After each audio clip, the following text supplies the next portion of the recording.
The 1.13 million strong Indian Army has a sanctioned officer strength of 47,864. But the shortage of 12,510 officers in its current strength is crippling, particularly in the ranks of captain, major and lieutenant colonels who lead troops.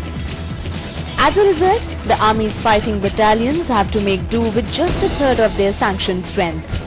The situation could be more worrisome if and when the Army goes for modernization. To overcome this acute shortage, the Indian Army is all set to open a new military training academy at Gaya in Bihar. Another proposal from the Army to increase the number of seats in Chennai OTA and Dehradun IMA. The armed forces also want to gradually increase the number of short service commissioned officers in their ranks. The eventual plan is to have 2 SSC officers to every permanent commissioned officer in its cadre. For this, the SSC term is proposed to be increased by 4 years to 14. Apart from this, plans are there to fill all the vacant seats in these training academies. This has raised certain eyebrows as some feel quality will be compromised with numbers by doing so. Another viewpoint suggests that India should go for a lean and a mean army. But all these steps aside, what is most worrying is the fact that youth no longer are attracted towards the army. And the major reason for this is that the pay and perks are not commensurate with the duties performed. So, should the army get a separate pay commission? Colonel Chahal, since you retired recently, tell us how the shortage is actually impacting the units, let's say an armored regiment or an infantry battalion. Mr. Sandhu, I commanded an armored regiment 2 years back, and to tell you how it is impacting on the ground is that, let's say, the total posted strength or authorized strength of an armored regiment is 30 officers. Now those that are held with the unit or supposed to be held as a hard scale is 11. But on ground, we never find more than 5 to 8 officers who are available to the commanding officer, for the simple reason they are out on temporary duties, they are out on courses, they are out on leave and other formation level commitments. So you can imagine 5 to 8 officers would be performing the duties of 30. So if that be the case, there would be some amount of adhocism that comes into place.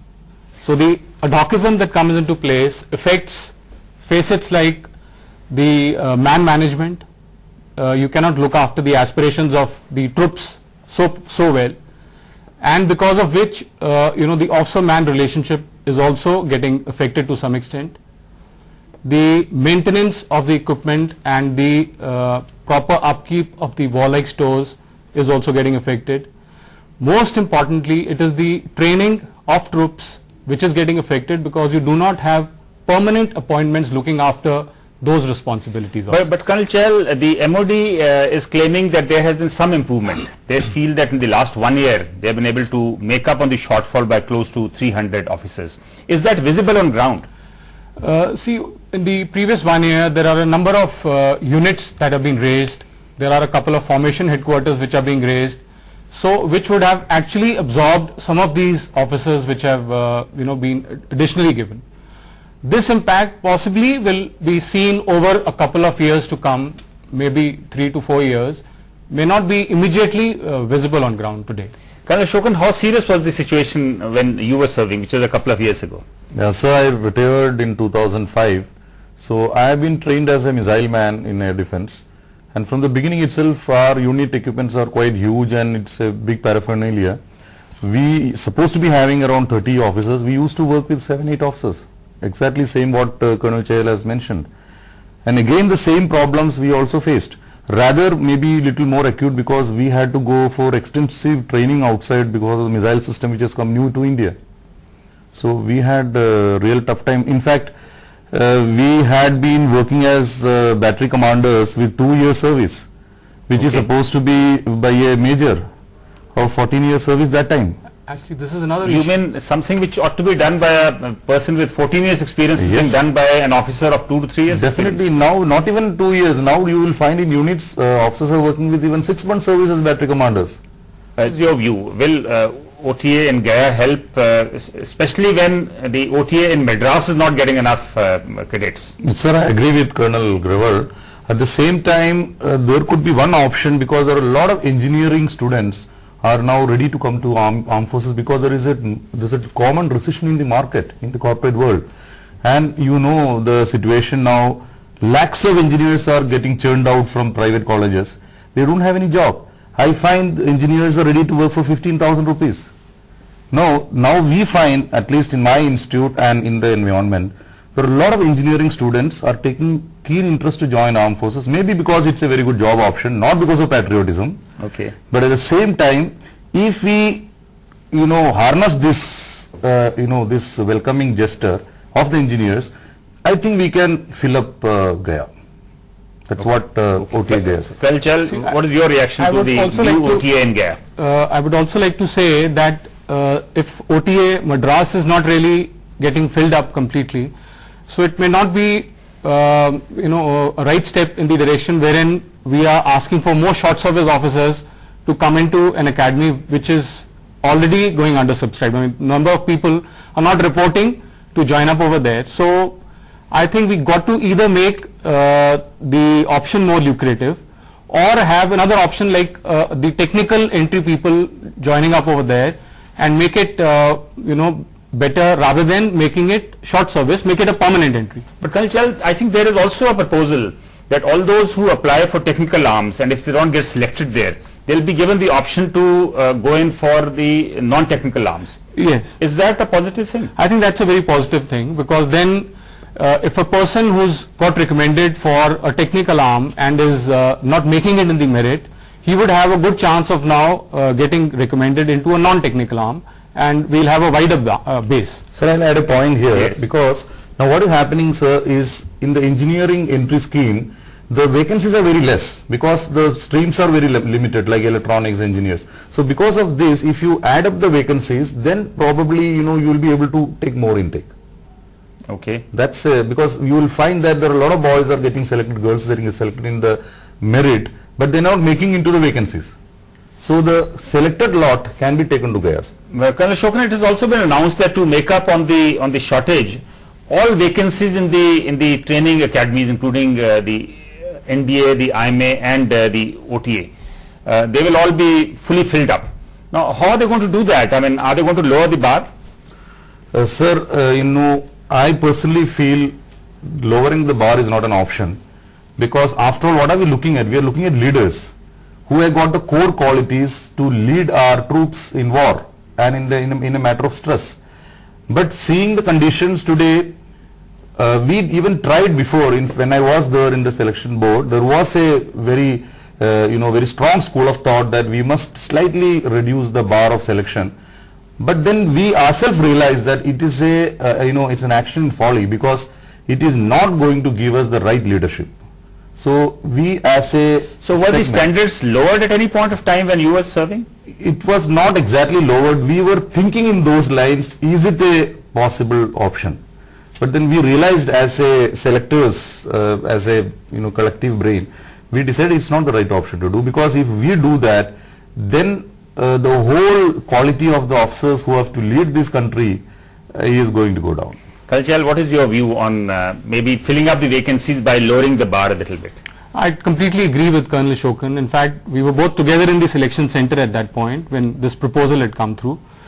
I don't think it is a good idea to lower the bar, although we got to look at perhaps the let's say the value system which was there 20 years back or 30 years back will not be comparable with today. I mean, today we got to take it with a pinch of salt, and that is the kind of adjustment that we got to make. We can't say we lower the bar, but we got to say that we got to pick up people who are of present times. I mean, it may not completely agree with the old ethos, maybe minor modification of the minor ethos. modifications of our selection process in terms of identifying this new talent with this new value system which is available to us.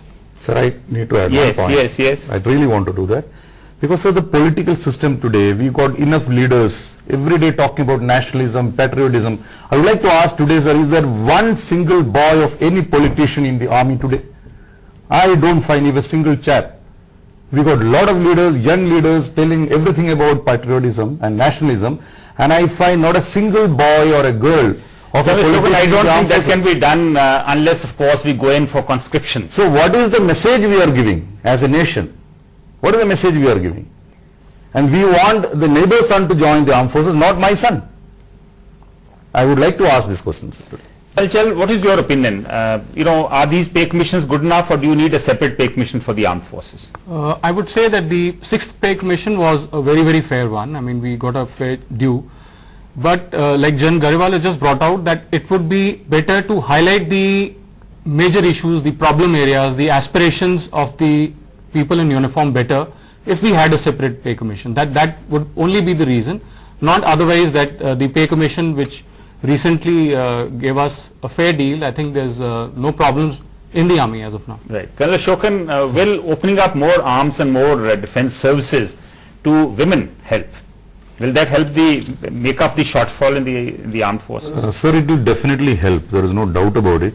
Because presently we are only taking women candidates as women officers in a very few services, not exactly in arms. But then we have our own reasons, which is probably very valid. But at the same time, when you look at other countries, women are in most of the arms where men are serving.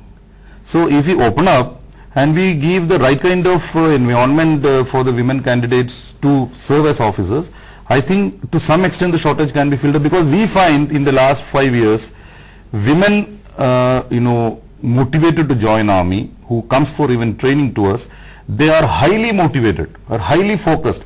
We have almost 70% result of the girls candidate who come for training, whereas we don't have this So kind some of more arms and services can be opened up definitely to women. Definitely, sir. Do with a smaller army, given the conditions that we have. Mr. Sandhu, if you look at our neighbors all around, if you look towards Pakistan, which is so unstable, the AFPAK area, if you look at China flexing their muscle quite often, we look at all other neighbors which are not too really friendly. So I personally feel we need to maintain a minimum deterrence level and a level of a force which is serves as a deterrent to anybody who would Colonel like to. Ashokan, do you agree with Culture? I perfectly agree with him, because our formidable neighbors, especially the Red Army, is even the biggest army in the world. We must have our own kind of defense So you line. mean unless China downsizes their No. size of the army, I think it's difficult for us to do it's that. not vis-a-vis. I feel we have proportionately smaller head than the body. That's why we have a shortage of officers, leaders. Right? The body is fine, but we have a proportionally smaller shrunk head. We need to look into this Well, aspect. that's a very valid. Do you think we are looking after the families of our soldiers who make the supreme sacrifice for the country? I feel the defense forces, we are, our social fabric is fairly strong and very sensitive, and we are taking right steps to take care of the families of those brave hearts. I think proper steps are being taken in this regard. I don't think. Ashokan, what is your opinion? I Are proper also- steps being taken? I also second him. You see what happened in the war heroes of Kargil. The kind of amount of money, the kind of look after, the kind of nation's pride went and the heart cried for them. I think it is phenomenal. But Colonel Ashokan, you still keep reading stories in the media, news reports in the media, that a lot of old soldiers are in dire straits financially. So it's such a huge army, and sometimes certain documents got missing. This can happen anywhere, but you see it is very minuscule. You see the kind of ex-servicemen in this country, it is not even 0.1111% which is having problems. Otherwise, you ask any ex-serviceman, they are generally happy. The way they are getting their pension is phenomenal now.